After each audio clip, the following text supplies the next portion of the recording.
So with Gregg Popovich's future uncertain, who might be on the short list for the San Antonio Spurs' new head coach?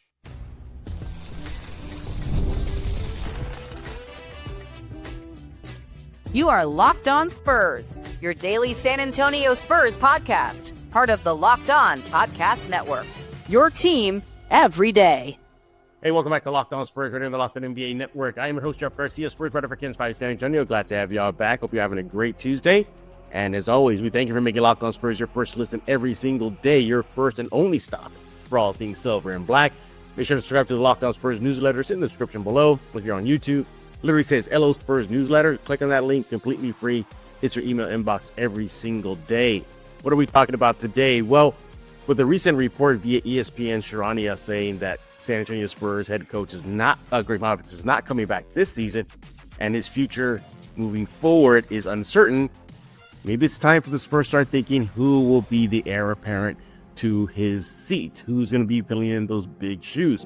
So we're going to give out a couple of our picks.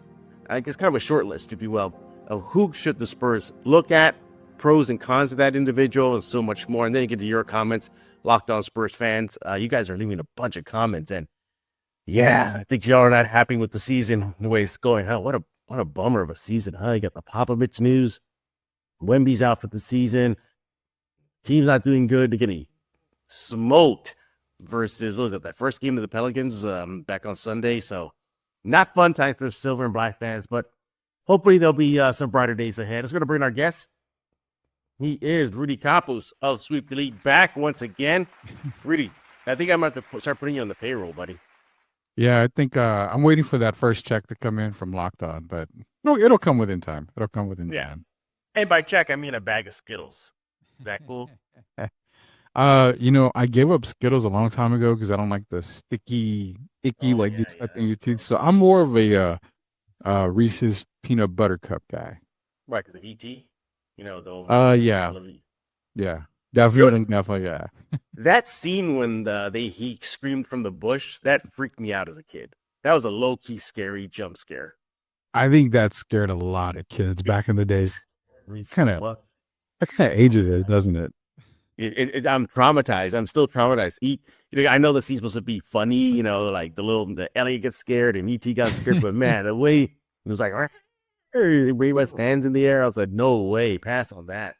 That might be a good jump scare, but I think to age just a little bit more real quick is probably the saddest scene, not only in that time, but ever in movie history, has to be in Never Ending Story with Artax being, in the pit that he was, I guess in the drowning or something. I think that was the biggest one. Yeah, and the little boy did a great job. Did you see Trey? Yeah, the actor. Yeah, just pulling and tugging on the brindles, pulling it, and there goes the horsey. All right, here we go. Here's your trip down pop culture memory lane. Make sure to follow Rudy on X at Sweep the League. He'll talk about his show, Sweep the League, in just a few minutes. So let's get right to it here. So I think everybody knows by now via report via ESPN, Sharania, Gregg Popovich is not coming back this season, and moving forward, it is uncertain. Now, let's make it very clear. Rudy and I got to make it very, very, very, very clear. The Spurs have not released any official statement on that. Yeah. So take that for what you will. So, in yesterday's Locked On Spurs, Rudy, we spoke about, Mitch Johnson, if he's a lock, for the heir apparent for the seat, if, Pop does call it a day. So let me give you my first two picks right off the bat. And right off the bat, I got to go with Mitch. I said yesterday is Locked On Spurs. He's not a lock, but there's a difference between putting the foot in the door and versus the whole leg and thigh up to the hip. But I think that's where he's at right now. He has his whole leg up to his hip in that door. So many factors are in his favor. Thrown into the fire this season. Been with the Spurs cultures, the G League days and also Spurs days. Was instrumental in helping DeJounte Murray come. So player development there. Player development this season with Wemby before he got hurt. Even though he was named interim head coach, he was still out there pregame warming up with Wemby. He's going to have experience thrown into the fire the way he was at the end of the season. So there's that. The players seem to respect him. They enjoy him as a head coach. And I like his demeanor, very calm and cool. It doesn't matter if the Spurs just beat up another team or they get beat up by another team or they barely win. He's very calm, serene, and moving forward, very patient. And I think that's what this team needs, a patient coach. And he's young, 39 years old. So right off the bat, that's my number one pick. Again, not a lock, Rudy, but I think he has his whole leg through the door. Your thoughts? I mean, yeah, you go with the internal person, Mitch Johnson, who's been coaching the team as the interim head coach for the Spurs. I mean, he's been a part of the Spurs organization since 2016. So, again, a guy that's part of the coaching tree already there in place. Is he the actual lock? Well, like you mentioned, no, he's not locked into it because just because he has the title now doesn't mean that they think he's qualified to coach the team, for the future. But wouldn't be a bad start. I mean, he's already working with the guys. He's developing the younger guys as it is. Everybody has respect for him. But as a basketball term and standpoint, is he the guy to lead, the next group into the next level? Very hard to say. I think if you want to be real and you want to be honest about it, you have to give him almost an entire off season and an entire season to judge it. I agree with you. Yeah. I'm right there with you. Yeah. I want to see what he does with a full off season, a draft, free agency. He's going to have his input there if they decide to go with him. Then preseason, training camp, early regular season, a full time where he can implement his own system because technically he has interim head coach for a reason and he's openly admitted that Popovich still talks to him about the team this season. So I like to see him, I guess for lack of a better word, see the Popovich training wheels come off. Yeah. For a full season because right now he still has them on it. He says it. He talks to Pop and they talk about the games. He still gets mad at Mitch. So there's that. So right off the bat, the number one candidate, again, just because he has the time with the Spurs and what he's doing this season is Mitch Johnson. I'd say technically, he helped the Spurs. It is more than 22 wins than last year. So it is better than last year. So there's that. My second pick, I think, and this is going to be a little interesting too. I know it's probably going to let some pushback too, but I'm also feeling James Borrego. Here's a guy who's also been with the Spurs system, has experience as a head coach, really got involved with a young, was the Pelicans team, I believe, or the Hornets. It was the Pelicans and the Hornets, right? I believe.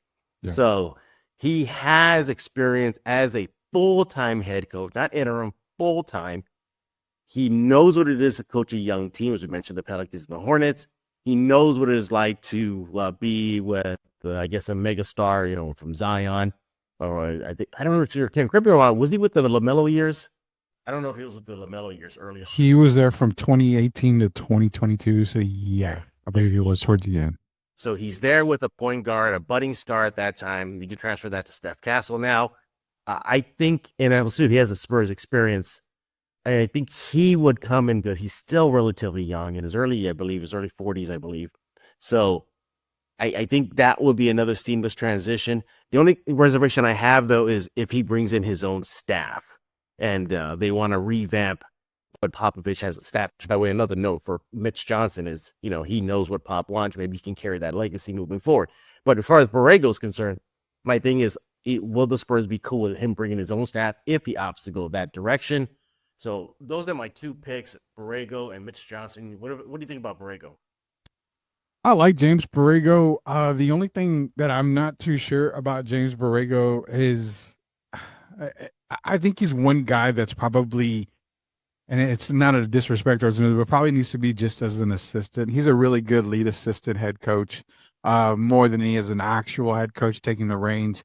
Love his style of play. I just feel like maybe the head coaching position is just a little too much. He's right now currently an assistant with the New Orleans Pelicans, and I kind of find that probably suits his coaching career better. He had that 4-year run, almost 3.5-year run with the Charlotte Hornets. Yeah, I mean, to judge off of the Charlotte Hornets for James Borrego is kind of tough. The team has been in transition for so long. I mean, I don't think they've sniffed the playoffs since Baron Davis that goes way back in the day. So yeah, I mean. So it's a transitional team, but Borrego himself, I think I don't know if he'd be one of my top guys, but definitely could probably put him in top 10 consideration, I think. Is he on your short list, though? Would you? Because if you look at your draft board, if you will, he's on definitely the short list. For me, no. I mean, again, I'm not going to push back on anybody who has him on their short list or top 5, top 3. Not at all. I mean, to me, everybody's list is going to be different. Yeah, exactly. All right. Well, those are my picks right there, right off the bat here. I'm going with Mitch Johnson and James Borrego. What does Rudy have to say? Who's on his short list? So this is 2 picks. We're going to be discussing that in just a few seconds again with Rudy Campos, Sweep the League. Follow him on X at Sweep the League. But right now, we're going to talk about DoorDash. NBA fans, get ready. They swoosh, you save. Thanks to Dash Pass, every time a player drops 50 or more points in a game, you score a huge deal the next day. It's simple. When a player scores 50 or more in a game during the 24-25 NBA regular season, Dash Pass members get 50% off an order, up to $10 off the next day from noon to midnight. Here's why you should take advantage of this deal. Game day feast. After an epic 50-point performance, celebrate your ordering wings, pizza, burgers from your favorite spot delivered straight to your door. Late night cravings, whether you're staying up late watching highlights or just need a midnight snack, use Dash Pass to grab something delicious while saving big. Hey, what about fueling your own watch party? Planning to catch the next game? Order your go-to snacks and meals at a discount and get ready for more high-scoring action. Lunch on the go? Need a quick and easy lunch the next day? Dash Pass gets your favorite meals with $0 delivery fee, reduced service fees. Plus, now you save even more with this exclusive NBA offer. Sign up for Dash Pass and be ready to save. When any player scores 50 or more in a game, Dash Pass members get 50% off the order the next day. That's $10 off. Use promo code NBA50 from noon to midnight after a 50-point game on eligible orders at participating merchants. Must have an active Dash Pass account. Terms apply. Visit DoorDash to learn more.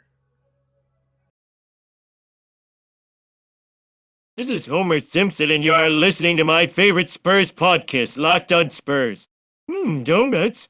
We're back right here on Locked On Spurs with Rudy Campos. Follow him on X at Sweep the League. And we're talking about who could possibly be on a short list for the Spurs' next head coach if Popovich officially decides to hang it up. I started off by picking Mitch Johnson as the heir apparent and possibly James Borrego, another Popovich branch, from the tree branch there, so makes sense to me. Rudy did have a little bit of pushback on Borrego.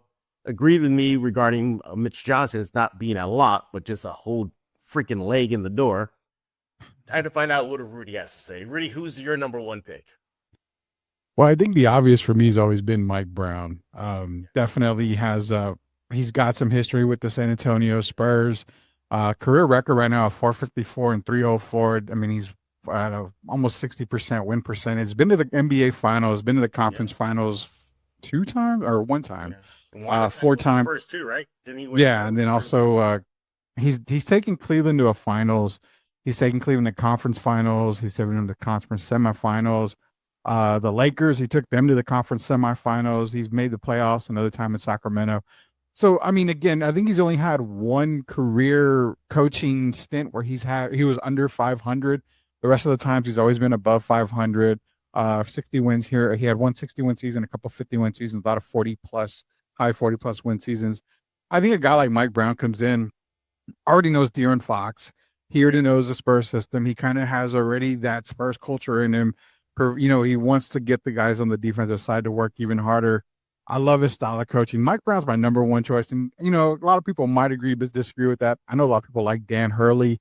I did a little video the other day for Sweep the League. So if you guys want to check that out on X, it's at Sweep the League, talking about Dan Hurley and Mike Brown. But you asked me to name 2, and I hate that. I can only name 2, but I'm going to go 2 here for you. And I'm going to give names that are outside of the obvious because that's kind of how I want to look at this things. One of them definitely is Sam Cassell. You've got to look at Sam Cassell, probably the top assistant coach in the NBA right now, currently a part of the Boston Celtics, coaching staff, obviously fresh off of an NBA Finals championship. You've got a guy who's a 3-time NBA champion as a player with the Houston Rockets.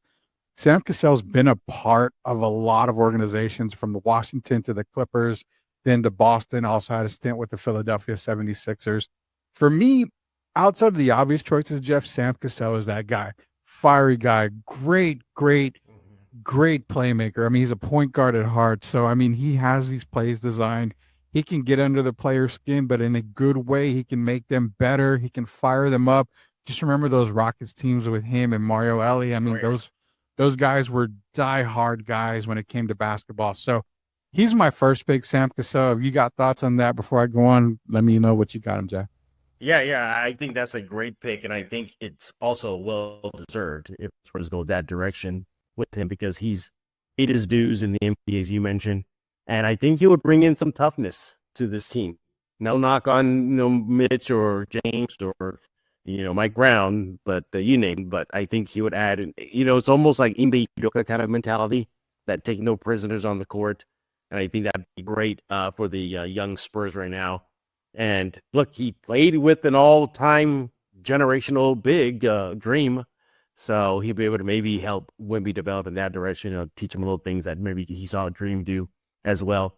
So I think that's a good pick. And then Mike Brown, yeah. Like the only thing is, don't you think the reported headbutting he had with Fox may be an issue? No, not at all. I know the reports come out that him and Fox probably didn't have a great relationship, but. Yeah.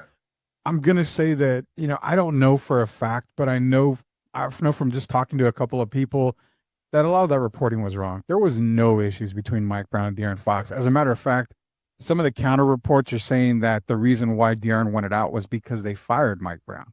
He really had a really good relationship with Mike Brown. So I think bringing Mike Brown is fantastic. He's worked with Harrison Barnes as well. So, I mean, that's the thing is you've got a guy that's very familiar with the situation in San Antonio with some of the players. So I think it actually works out really, really well for Mike Brown. Yeah. I know a lot of Spurs fans are saying, well, why not Manu? Manu's on the staff. Manu is player development.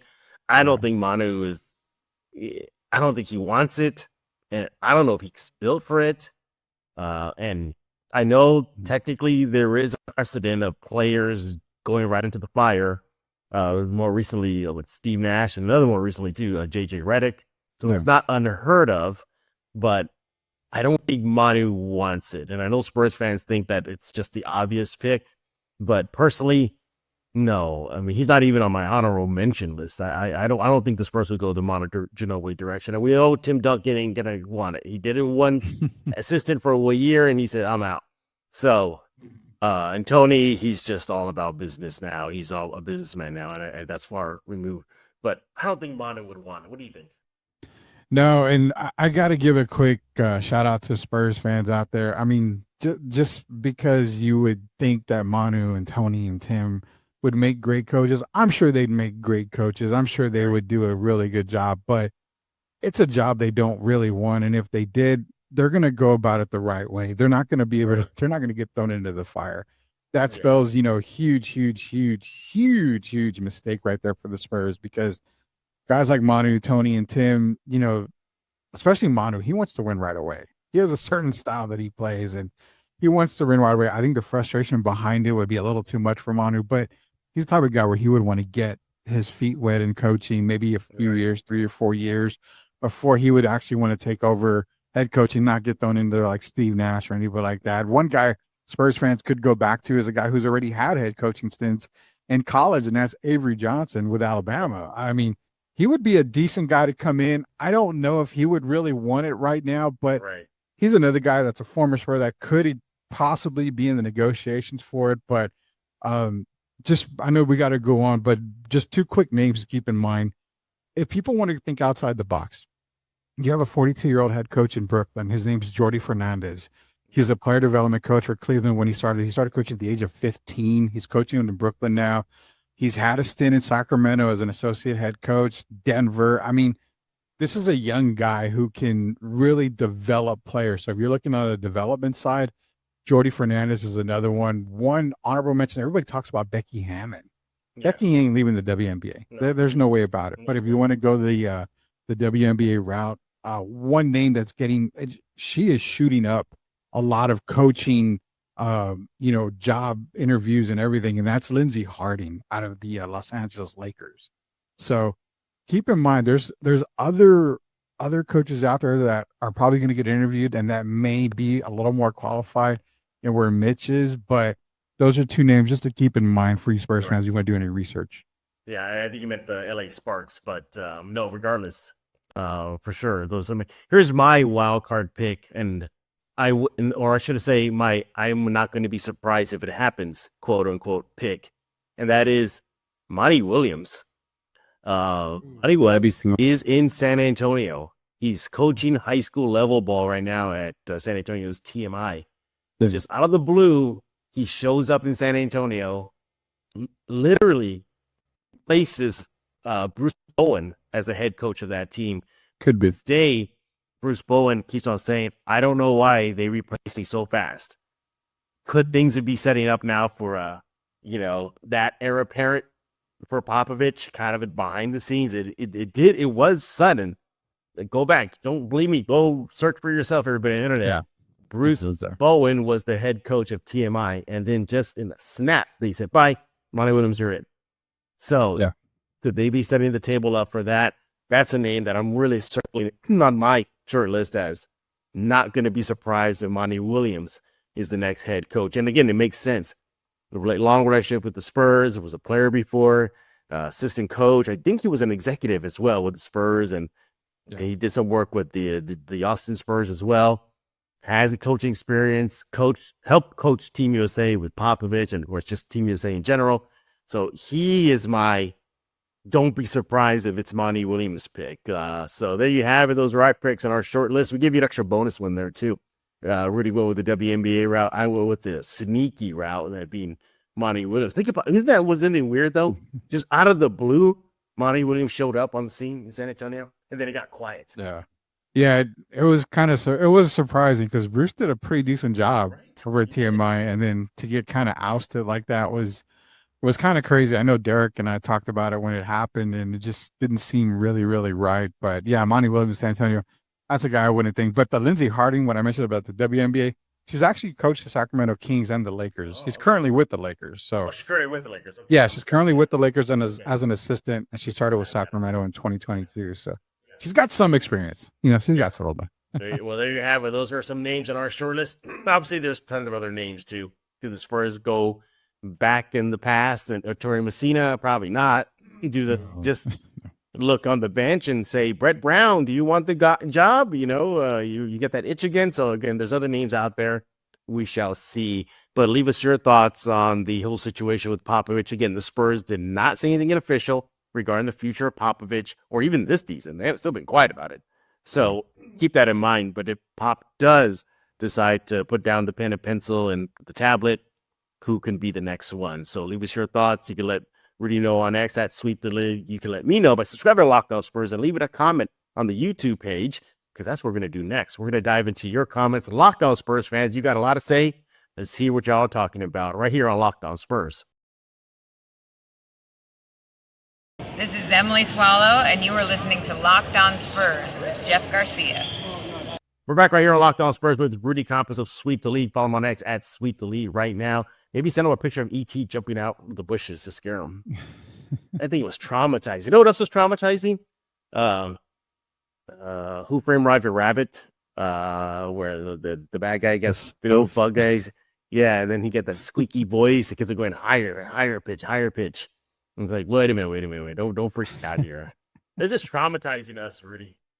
Yeah, we had traumatizing times as a kid. The Who Framed Roger Rabbit. I think it was called The Stuff, was it? Or The Stuff, yeah, because so remember the whole premise was cartoon characters cannot be killed, no matter what way you try to do them, but except for this liquid. The liquid fell on the bad guy, and he turned into some monster. Quick note that the villain in Who Framed Roger Rabbit is Doc Brown. Doc Brown, that's right, yeah. Christopher Lloyd was the evil villain in Who Framed Roger Rabbit. All right, so you guys are leaving a lot of comments on the Locked On Spurs YouTube page. Seriously, a lot of them. And it's running all over the spectrum here, from reaction to Wemby being out for the season, his conditioning, and this is it for him. I mean, fans are going off the rails right here. So yeah, let's go ahead and pick one here. We're going to pick two out. See. All right, here we go. So everybody knows that Wembanyama is out for the season and he does not qualify for any NBA awards. Yes, that does include the DPOY, Defensive Player of the Award. But that being said, we have a comment from at Alfonso Caballero, 8229. He says, the only person happy with this, Wemby being out, is Anthony Davis. What do you think? You think Anthony Davis is a lock now for DPOY? Because I certainly don't have him as a lock. No, not Anthony Davis. I mean, he can barely stay healthy right now. So, I mean, he's going to have to see if he qualifies for even getting Defensive Player of the Year. But even right now, yeah, he's hurt right now. So, really, the two guys that I have actually ahead of Anthony Davis, well, I mean, more guys than that, but two guys I've got right now with Wemby being out. Jaren Jackson Jr. probably is the number one option. Also, don't forget about Dyson Daniels going on a tear with the Steals. I mean, not quite Alvin Robertson tear where he had that one record-breaking season, but Dyson Daniels is another guy that I think is definitely in the Defensive Player of the Year running. But Anthony Davis, no. I mean, great defensive player, but I don't think he's going to be voted Defensive Player, even if he was healthy and got all the way through 65-plus games. Yeah, I got Triple J as my number one pick for DPOY. I think what he's doing for Memphis is great. Just look at the Spurs when they play Memphis, and he just rips them apart.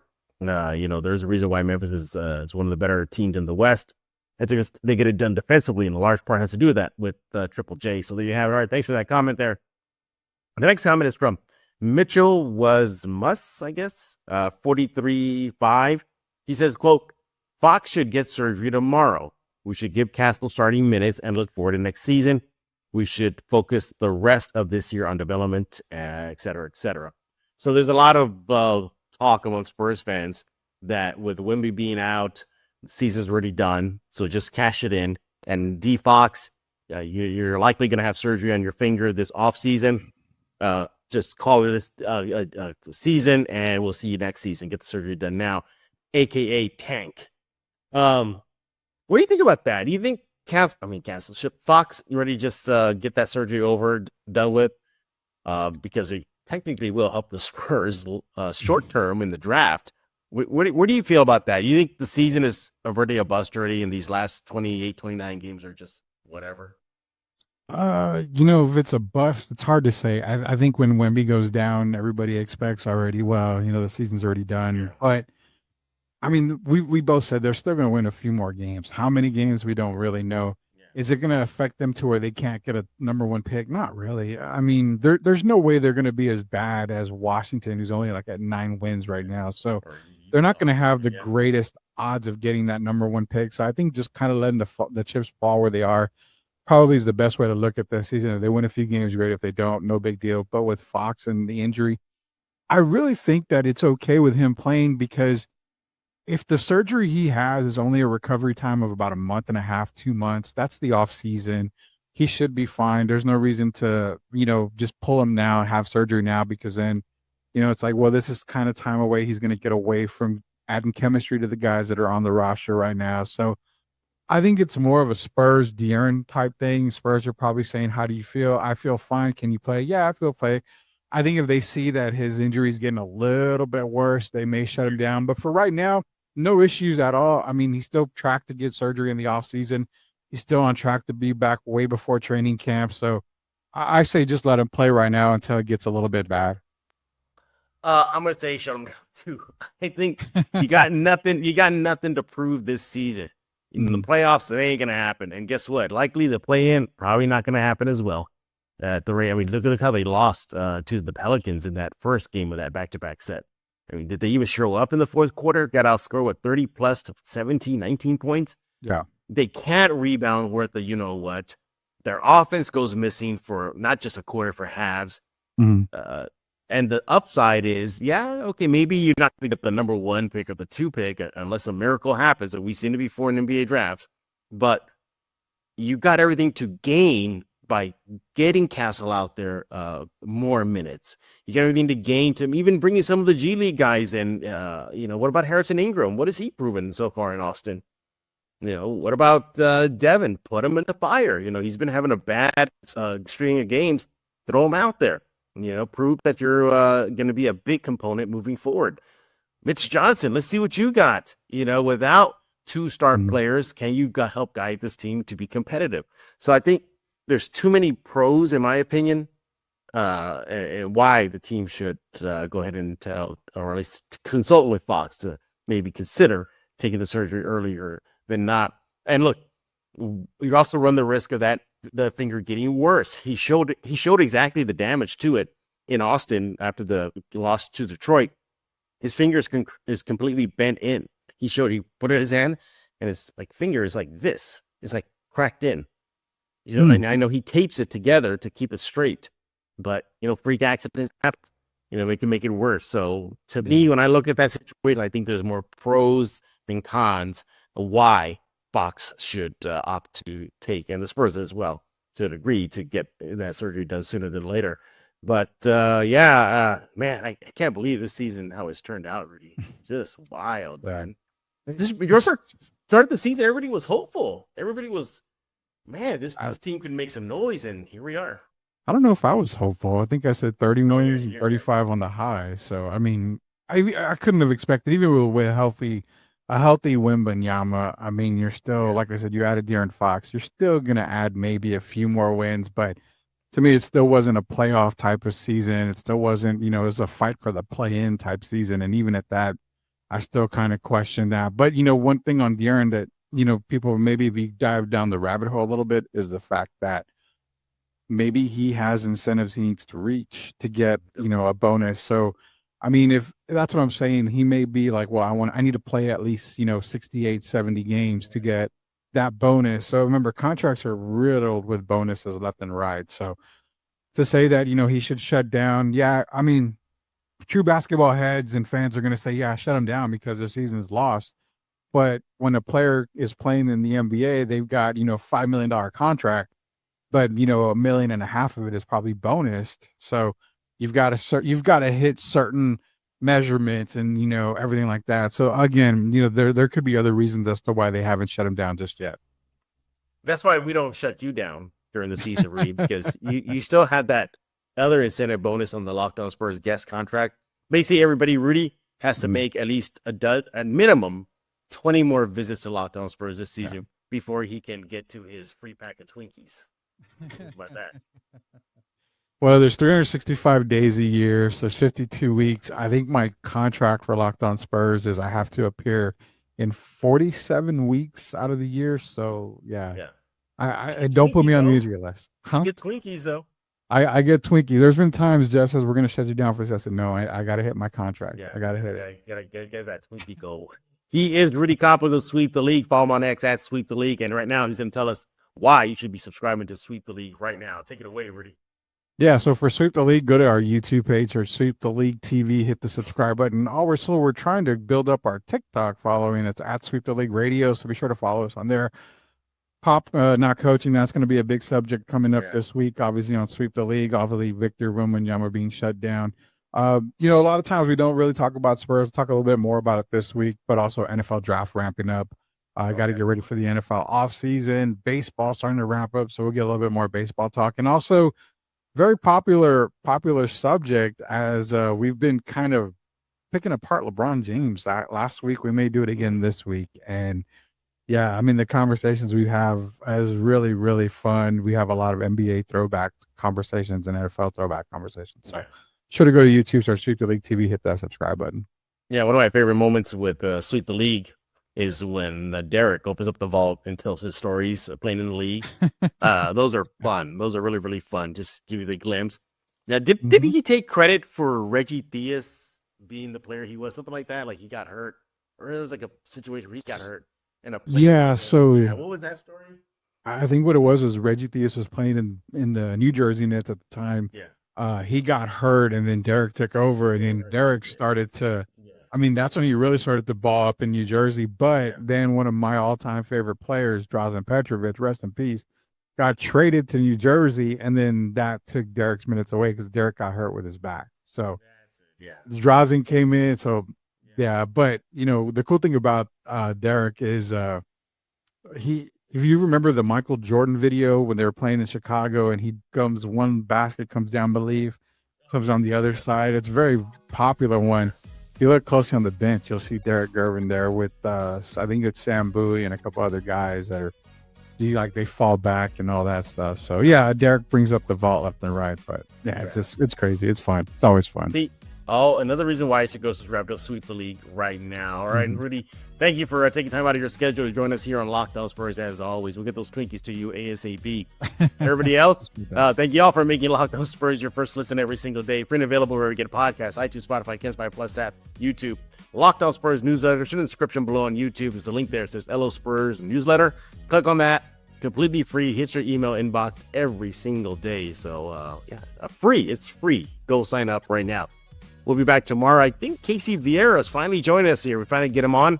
We're going to be discussing all things San Antonio Spurs. Yes, my colleague at Ken's 5, he's hopping on after kind of an absence. So, yeah.